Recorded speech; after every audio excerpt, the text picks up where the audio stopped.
Paz e graça, voltamos para mais um momento de reflexão da Palavra de Deus e nós ainda continuamos falando sobre os 5 solas da Reforma, Seminário de Filadélfia. Sou o pastor Edmilson, professor de teologia nesse seminário já há alguns anos, e nós temos trabalhado nesses últimos dias a respeito dos 5 solas da Reforma, exatamente tentando trazer de volta ao povo a palavra legítima, a palavra verdadeira do Senhor.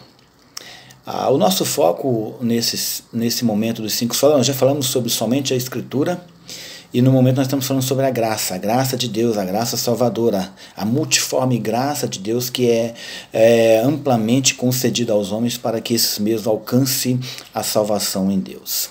Falamos no último vídeo sobre graça comum e graça especial. Vou falar agora sobre graça comum e graça preveniente. Nós temos aqui ainda 2 aspectos diferentes da mecânica da salvação, o qual Deus usa, e logicamente que nós podemos compreender a partir desta graça como se dá a salvação na vida de cada um. Como Deus escolhe pessoas, já que os termos predestinação, ou eleitos, ou eleição para a salvação são bíblicos e são incontestáveis, mas a forma de que se compreende esses textos baseados nas Escrituras, eles são relevantes, fazem total diferença. Graça comum. A maneira mais fácil de esclarecer a diferença entre graça comum e a graça preveniente é considerá-las em relação à salvação. A graça comum não leva à salvação, a graça preveniente leva. Preveniente quer dizer preventivo. Deus prevê de antemão, isso é, Deus vai fazer um julgamento baseado naquilo que Ele prevê no futuro, baseado em uma resposta da fé a qual você responde a Deus. Lembrando que a graça, pela graça sois salvos, graça é o meio pelo qual Deus salva, e a fé é aquilo que nos conduz até essa salvação. E Deus nos concede fé para aceitarmos essa graça ou não. Na teologia reformada, a graça comum não é graça salvífica e não é considerada como parte da soteriologia, isso é, teologia da salvação, ou da ordem da salvação. Em vez disso, de acordo com a teologia de Louis Berkhof, que é um calvinista, ela foi desenvolvida em resposta a algumas perguntas que muitas pessoas fazem acerca de como se dá, como que o homem ele não decaiu totalmente ainda se essa graça não o salva. Nós vamos compreender que a graça comum, ela dá algumas explicações, porque essa graça comum ela é concedida a todos os homens, ela não salva, ela conduz, dentro da teologia reformada, ela conduz a graça especial que salva. Então ela é apenas o veículo que vai te conduzir até a graça salvadora. Como podemos explicar a vida, veja bem, comparativamente organizada no mundo, vendo que todo mundo está debaixo da maldição do pecado? Como é que a terra produz preciosos frutos em rica abundância e não simplesmente espinhos? Lembra que uma das maldições as quais Deus lança sobre Adão é que a terra produziria abrolhos, espinhos, para que ele pudesse cultivar. E por que já que a humanidade é toda caída, por que não está tudo perdido? É porque existe uma graça, e essa graça tem ainda mantido o homem num nível que ele não decaiu totalmente. Isso é, a depravação total, ela é verdadeira, isso é, todos os homens foram contaminados e todos carecem da glória de Deus, isso é, carecem de ser salvos. A graça de Deus provê essa salvação para o homem voltar-se para Deus. Lembrando que o que Cristo fez na cruz foi exatamente para restabelecer novamente uma ligação entre nós e Deus, de forma que ele estava reconstruindo uma ponte, um caminho de acesso até o Pai que nós havíamos quebrado por meio do pecado ali em Adão. Como podemos explicar que o homem pecaminoso ainda retém certo conhecimento de Deus e que de certas coisas naturais e da diferença entre o bem e o mal, mostra certa consideração pela virtude e pelo comportamento bom exterior? Como pode o não regenerado ainda falar a verdade, fazer o bem aos outros e ter vidas externamente virtuosas? A resposta para essas perguntas é exatamente o que nós chamamos de graça comum, uma graça que ela se dá para todos e todos os homens recebem essa graça. Na graça preveniente ou preventiva, baseada também no mesmo texto de Romanos capítulo 8, verso 29, assim como Deus conhece de antemão e assim Ele predestina para a salvação aqueles que Ele conhece de antemão. O arminianismo clássico concorda com os calvinistas, com João Calvino, acerca do pecado que afetou todos os aspectos, né, da personalidade humana, inclinando-nos à rebelião e ao mal, tornando-nos completamente indispostos a submeter a Deus e sua boa e perfeita e agradável vontade. Isso é, estamos mortos nos nossos delitos e pecados, conforme Efésios 2:1. Trata-se aqui da depravação total do homem caído. Isso é, o homem caiu. Mas baseado nessa graça comum, o homem ainda retém partes de uma intenção de fazer coisas boas. Não que essas coisas boas vai salvar, porque o padrão de salvação procede de Cristo e não dos padrões dos homens, né? Nós temos que olhar para Cristo. A diferença entre os arminianos clássicos e nós temos ainda os arminianos wesleyanos, que é aqueles que seguem também as doutrinas de John Wesley, que é um dos seguidores de Jacó Armínio, que pensa como Jacó Armínio em muitas coisas, em algumas divergências. Os arminianos de hoje vão ter algumas divergências acerca de Jacó Armínio, por exemplo. Ele tinha muitas ideias que hoje são incompatíveis com o cristianismo, e muita gente hoje nem sabe, eles estão seguindo aí dentro de suas comunidades cristãs e nem sabe o que eles na verdade estão seguindo, se são arminianos, calvinistas, se são aniquilacionistas, eles não sabem exatamente, eles ficam apenas aguardando o retorno de Cristo. Isso é certo, a gente tem que aguardar, e muitos aguardam que passar por a tribulação aqui, outros aguardam que não vão passar pela tribulação, que serão arrebatados antes, mas aqui o que se fala nas igrejas hoje é isso, e muito ainda se diz acerca, recebe Jesus hoje para que você não seja condenado ao inferno, mas não é tão simples assim a salvação. A mecânica da salvação é um pouco mais complicada, porque existem algumas coisas que estão relacionadas a essa salvação e que nós devemos levar em consideração: fé, arrependimento, regeneração, justificação, adoção, glorificação, tudo faz parte, né, desse processo de salvação, da mecânica da salvação. O que nós entendemos por graça preveniente? Deus estende graça suficiente para todas as pessoas através do Espírito Santo, para opor-se à influência do pecado e capacitar uma resposta positiva a Deus. Deus te concede essa graça, mas veja bem que é tão interessante que é baseado naquilo que Deus prevê, e não exatamente nas obras meritórias daquilo que você vai fazer, porque Deus já está vendo Deus já prevê no seu futuro que você vai responder com um sim ou com um não a essa graça. Isso é, você vai resistir ou não ao Espírito Santo, a Cristo, a aceitar a Cristo, a viver para Cristo. Isso é que vai determinar no futuro se você vai entrar na glória salvo ou não. Isso é, por quê? Isso é entrar na eternidade salvo ou não. Porque Deus prevê, Ele não está determinando, Ele permitiu isso que nós chamamos de livre-arbítrio, e que dentro do calvinismo eles não aceitam. Acho que livre-arbítrio só existiu até Adão. Adão usou mal seu livre-arbítrio, contaminou toda a raça humana e os homens perderam o direito de fazer suas escolhas.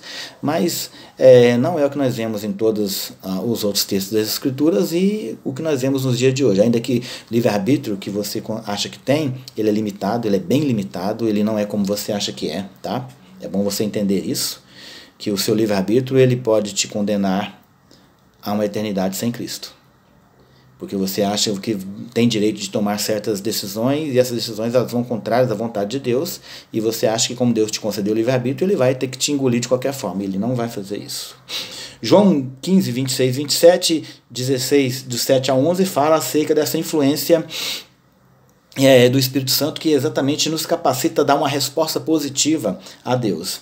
A iniciativa aqui é inteiramente da parte de Deus. Veja bem que quando você levanta a mão na igreja, aceita Jesus e acha assim, agora eu aceitei, até aquele momento ali foi uma influência do Espírito Santo, não existe mérito em você ali. A Bíblia diz em João capítulo 1 que Ele veio para que os seus não receberam, mas a todos quanto o receberam deu-lhes o direito ou o poder de se tornarem feitos filhos de Deus, a saber os que creem no seu nome, os quais não nasceram da vontade da carne, do sangue, nem da vontade de homem algum, mas de Deus. Até nesse momento, foi uma influência de Deus na sua vida, e você respondeu com um sim a essa questão. Então é importante nós entendermos isso. Aqui nós temos alguns textos que você pode ler aí, já que a iniciativa aqui é inteiramente da parte de Deus, o papel do pecador é simplesmente responder em fé e grata obediência. É simples. Lucas 15, Romanos 5, de 6 a 8, Efésios 2, de 4 a 5, Filipenses 2, 12 a 13. Todavia os pecadores podem resistir à iniciativa de Deus e persistir no pecado e rebelião. Em outras palavras, a graça de Deus capacita e encoraja uma resposta positiva e salvífica para todas as pessoas, mas ela não determina uma resposta salvífica para ninguém. Veja bem que a graça preveniente ou preventiva, ela vai levar os homens à salvação? Vai, mas veja bem que o sacrifício de Cristo, ele é suficiente para salvar todo mundo, mas ele só vai salvar aqueles que derem uma resposta de sim ao chamado do Evangelho, que é um chamado baseado na sua palavra. Todo aquele que ouvir essa palavra deve dar um sim ao Senhor. Não perca essa oportunidade. Em outras palavras, a graça de Deus capacita e encoraja a uma resposta positiva salvífica para todas as pessoas, mas ela não determina uma resposta salvífica para ninguém. Atos 7,51, além disso, uma resposta positiva inicial de fé e obediência não garante a salvação final de alguém. Veja que em Atos 7,51 as pessoas resistem, ao Espírito Santo, resistem à palavra de Deus. Mateus 23, 37 diz que Jerusalém, que mata os profetas e apedreja os que te são enviados. Quantas vezes quis eu te ajuntar debaixo das asas como a galinha faz com os pintos e vocês não quiseram. Isso é, Deus ofereceu e eles rejeitaram.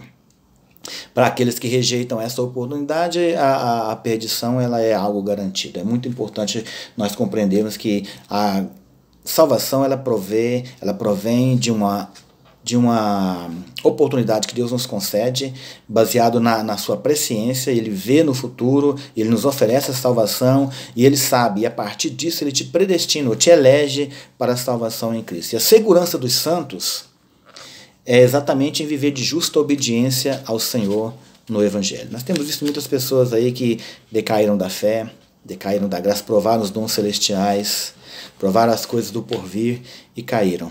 E aí o texto sagrado de Hebreus capítulo 6 diz que eles serão... É um pouco complicado levá-los de volta ao arrependimento. Então nós temos que entender que nós devemos fazer a nossa parte.